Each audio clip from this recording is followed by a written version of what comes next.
It's kind of like an end of an era. Like, did you say era or error? Both. Hey everyone, it's Mera Mangle. And it's me. Yes, bitch, she might be with a Vivent. And welcome to another Mangled morning. Woo! Ow! Which Chavandu? How are you, gal? Oh, I am fat and fabulous. I'm feeling great.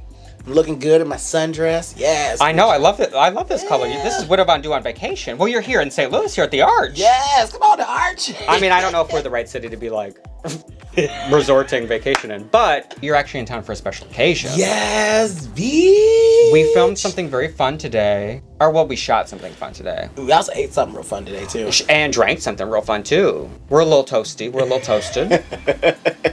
It's early, and we've already been drinking. If you're not drinking with Chavandu, were you actually with her? You know? Before we get started chit-chatting with the Chavandu, make sure you go ahead and hit that subscribe button. Like the video! And join the Patreon where you can see all kinds of additional content you can't see on YouTube. Plus you're helping support the channel. So Pride Month is upon us. Yeah. It's coming. And you and I got to do something really lovely with Mission Taco. Yes. Mission Taco Joint. Mission Taco Joint. So there's 7 locations throughout Missouri, I believe all in Kansas City and St. Louis. Yes. So they chose us to represent them for the month of Pride. Come on, cross-state representation. I love that. And not only represent them, but we got to design a taco. Bitch, look, I will say this. Girls got makeup lines, but I got a fucking taco. Who can say that? Who can say that? I would say that you designed a solid 95% of the taco. I did make a contribution, and it is large, and you can see a lot of it. It's large, you can see a lot of it. We still talking about tacos. We have a sampling of the tacos here, so we're gonna unbox these. We did try them earlier, so we obviously know what they taste like, but we wanted to show them to you here on the camera. Don't they look gay as hell? What all do we have on here? So it's a blue corn tortilla. There is flank steak that has been marinated. It's a little spicy. A little pink in the middle. Yes, come on, who likes a little good pink in the middle? There is a corn salsa. There is a mango salsa that has, I know for sure, has tequila in it. The taco itself is just so gorgeous. Like, it is beautiful. It also has fried onions on the top of it. It's the ticket, bitch. It is perfection. So you can get this at all 7 locations of Mission Taco Joint throughout Missouri. If anyone has one of our tacos, make sure that you send us pictures, tag us in it, so we can see the tacos. Yeah, say you put us in your mouth. I mean, isn't that your catchphrase? Well, relax your throat. You're gonna be gagging on this taco. Now the taco itself, because we described some of the ingredients, it is pretty spicy, but this is the thing. It's spicy in a way that is not, like, overwhelming. You can still bottom afterwards. Yes. And we have a cocktail. We didn't design the cocktail, but it goes with our taco. We officially approve. It's so gay. It's glittery. Like, your insides are gonna hopefully match your outsides. Speaking of bottoming, I mean, I don't think I've ever seen a drink so beautiful. Like, it is so gorgeous. So the drink is called Roxy's Reveal, after Roxy Ann Andrews, after her famous wig reveal, because it's like, the drink is blue, but then you pour some stuff into it. Then it turns into this beautiful, like, almost pink. It's pink, right? Yeah. It's like a pink sparkly drink. Let's just put it this way. It's very shiny, and it's gonna make you feel good. I mean, I feel great. My titties feel great. Now, you might be asking, why are we doing all this? Well, it's not just because it's Pride Month, but it's also helping Vivent Health. Vivent Health. It's a portion of the proceeds all go to Vivent Health as well. You know, of course, they do so many things, but testing is such a big part of that. Our taco is about as gay as Joey J. There you go. The first gay drag queen ever, yeah. We're just a couple of straight queens sitting here. I mean, straight white women. Just we'll say that today. I mean, I feel like I say this to you every time I see you, and on the channel, of course, if you've seen the channel. You know, when I talk about what Chavandu, it is with a sense of pride, and what better time for you to be here during Pride Month. Chavandu, before even going to Drag Race, was the Pride of Missouri, a legend here in this state. I will never forget the first time I saw you, which was at Miss Gay America. Missouri, Miss Gay America, Missouri, where you did a Joker number. It's one of the best talent numbers I've ever seen in my life. It was incredible. And I've seen a lot of girls try to do laughing numbers or, like, you know, numbers similar Simpler. I like this word. Come on, simpler. When you get to see the What of Undo do it, you don't want to see. You don't want to see anywhere else. Like when you've already seen perfection. Flattery's gonna get you everywhere. So you are truly a pride here in Missouri, in the state of Missouri, and having you on Drag Race was just like, here we go. Here is a Missouri queen. This is what should like. Yeah. I mean, you were always you and another one of my favorite queens who I've tried to have on the show too, but she moved to Dallas. Molten Decadence. Yes. Molten is another queen from Kansas City that I always think about. Like she would do so well on Drag Race too. Oh, I can't. I would love to see her on there, and I know that bitch is gonna let anybody just get away with nothing. She gonna just be on your necks, bitch. You told me the other day that you are gonna actually be moving to Seattle, Washington. Yes, I accepted a residency position at Queer Bar in Seattle, Washington. So I'll be leaving Kansas City for the What does that feel like for you to like just to be saying that you're leaving?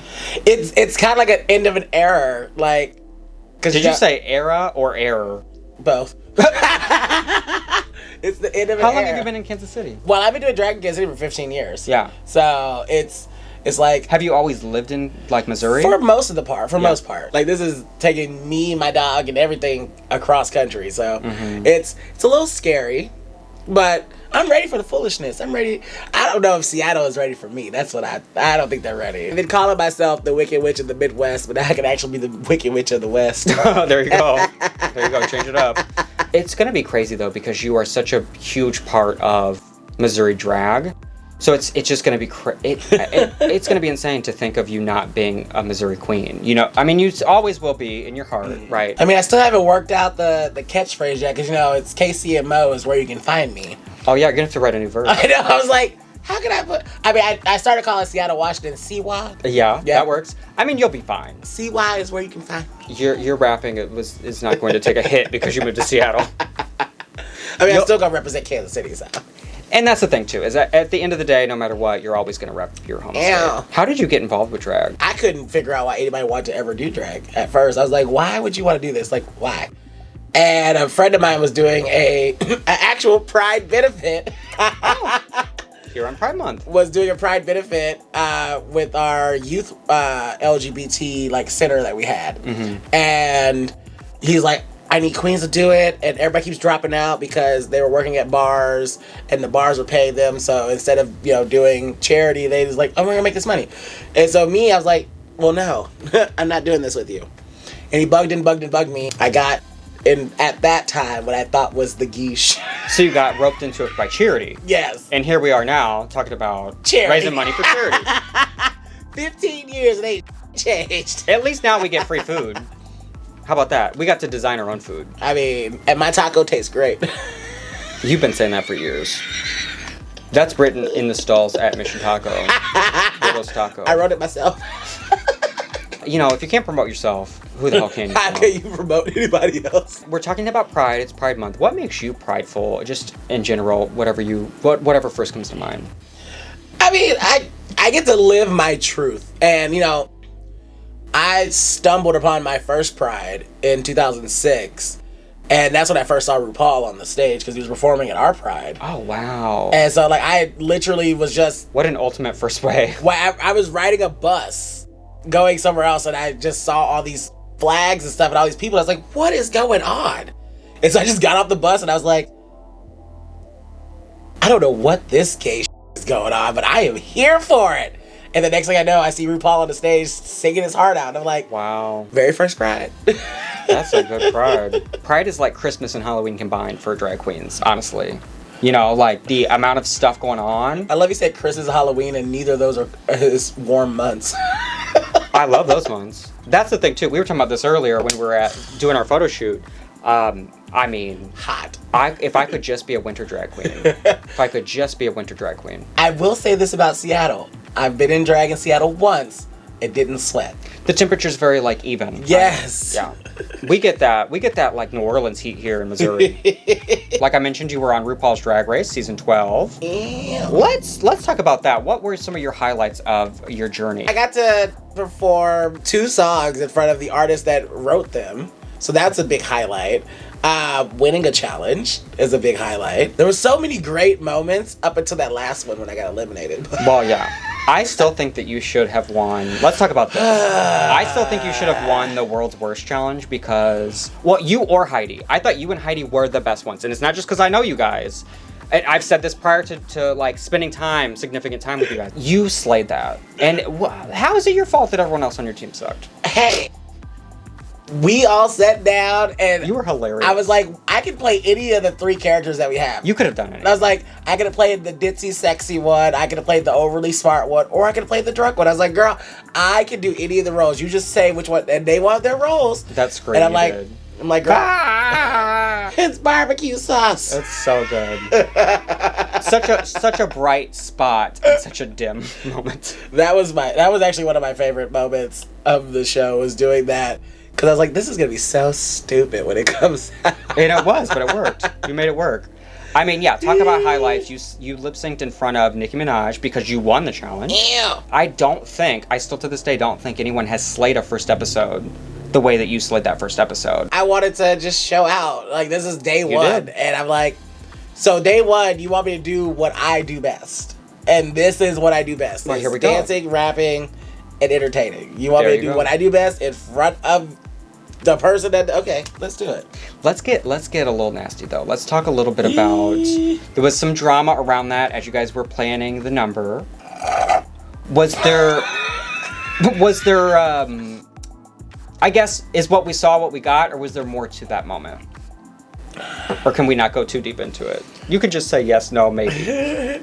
Let's put it this way. It could have been a lot worse, but I was like, you know what? I'm not going to just go in on these bitches this day one. Because I wanted to go in. I was like, because we've all seen this show. Right. And we all know whoever is the captain is usually the one going down with the ship. Also, let me just say this. I hate when someone says, "Are you still mad at us? You were really mad yesterday." Da, da, da, da, da. Like, if you were over it, that's the kind of that gets you mad again. Girl, I was like, I'm fine. We got it choreographed. I'm going, like, that right there, that did irritate me because I was like, girl, I'm not mad at you. Oh, that irritated I was like, girl, I don't care. We got it choreographed, and I know I'm about to go out here and slay it, so it's whatever. Another massive moment beyond Nicki Minaj was, of course, Shaka Khan. Shaka Khan! Could you not, like, you couldn't even pre-plan a better moment for yourself, could you? So, I will say this. I mean, obviously you were in the bottom two. The thing is, I really wanted to lip sync in front of Shaka Khan, but I also didn't want to. I mean, you're right, exactly. But you knew no one could deliver what you could deliver. I won't lie to you, and I'm not trying to sound like a cocky bitch, but I was like, at that moment, no one is taking me out in front of Shaka Khan. I don't care. Any of the bitches that you put up against me, no one's taking me out. There's no way I'm going to go home to this song that I knew completely before I got there. Right. Like, literally, when I saw it on the list, I was like, oh, bitch, do not let this be a lip sync song I have to do, because whatever bitch is going down, it was that and Starships. I literally knew it from that moment. When I saw those two songs, I was like, don't let me have to lip sync these two songs. I'm ruining any bitch that steps up on the plate. It's game over. I mean, we saw that. I don't think you should have been in the bottom for that political challenge. I thought you did well, and there was people who did way worse. Obviously. I really thought that, like, if I did do bad, the challenge that my outfit was going to literally raise me out of it. Because you had something totally different than anyone else. And I was like, I thought that out of all things, I was at least going to be safe.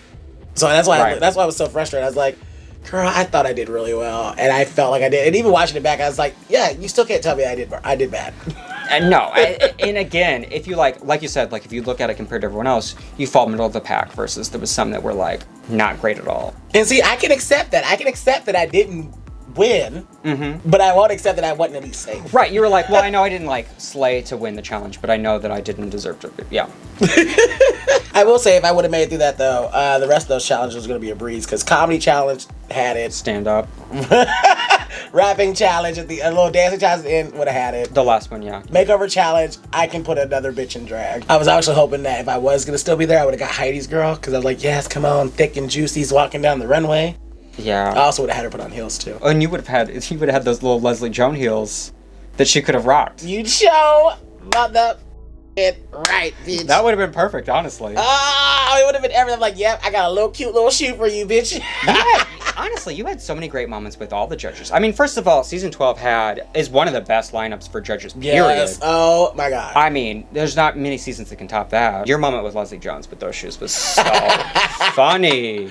Oh, they were literally like, you can't have her side. And I was like, bitch, if she gonna talk this much shit about my shoes, I'm keeping this shoe. Also, I did. Someone find me a pin. I did love, speaking of that political challenge, when Raven was like, you got a prescription for those? That shit was hilarious, too. That was so funny. What else are some of your favorite moments besides what we've already discussed? You know, I really liked my confessionals. Like, I really liked Apollo Live. I think those were my favorites. Like, because I just like talking to people. Yeah. And I always really wanted to be the narrator on this show. And I was like, yes, I'm going to get my dream. I'm going to narrate. Because I realized when I left, I was like, your confessionals are boring now. It was good stuff. That deep sigh was so funny, too.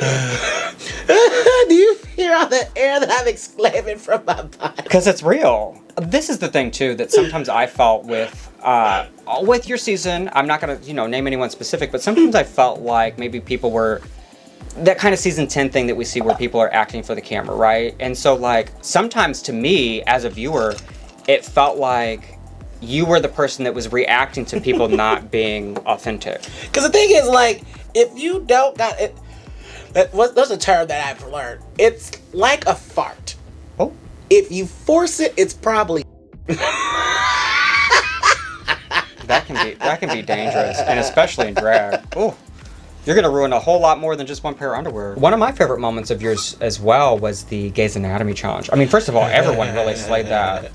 But you didn't get the part you wanted, and you still slayed. It wasn't the fact that I wanted the part that she who shall not be named had.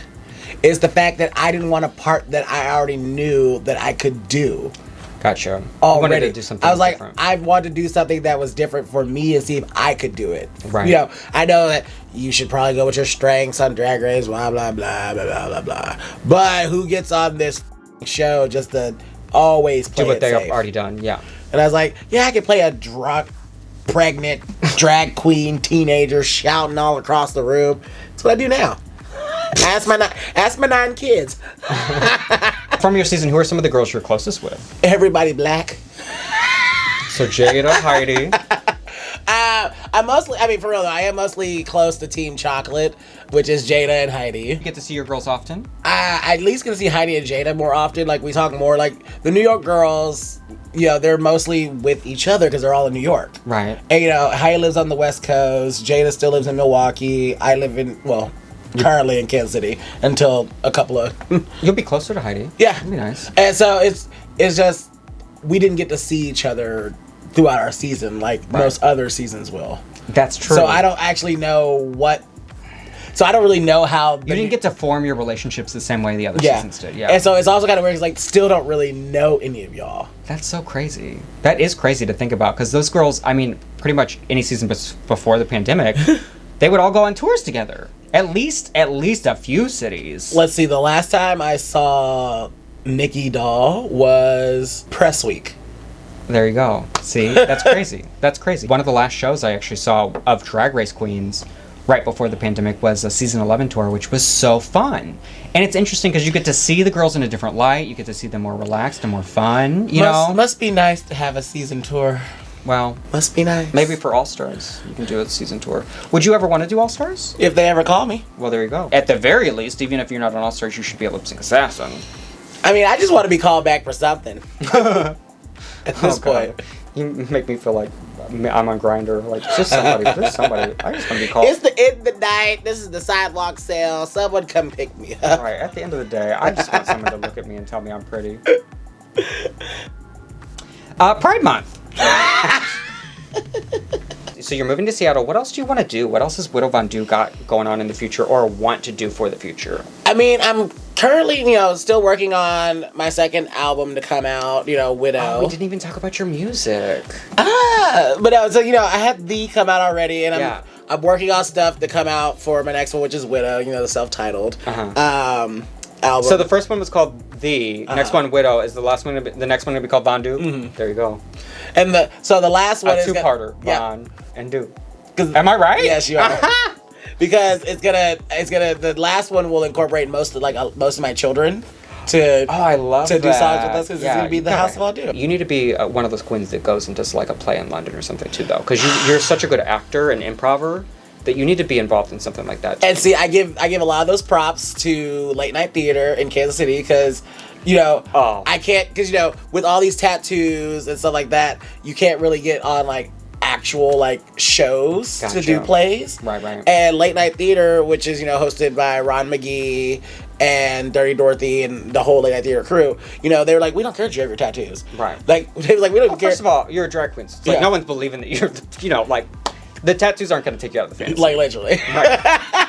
And so, you know, I did 3 plays with them, you know, Black Bewitched, Poultry Guys, and Beetlejuice. Oh, I love that. And, you know, it was different for me, because I'm used to, you know, out there dancing and just having a good time. Right. But I was like, I got to remember lines, I got to act, I got to do this. And so I was like, this has prepared me to get on Drag Race, because with late night theater, you get to drink while you're acting.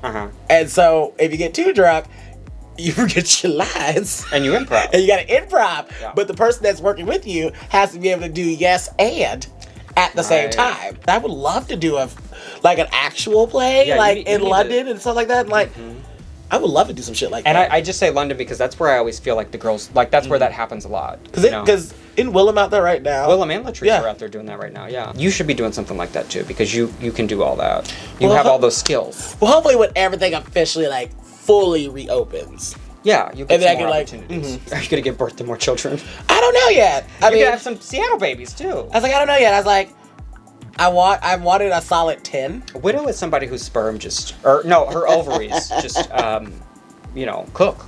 See, I basically very fertile.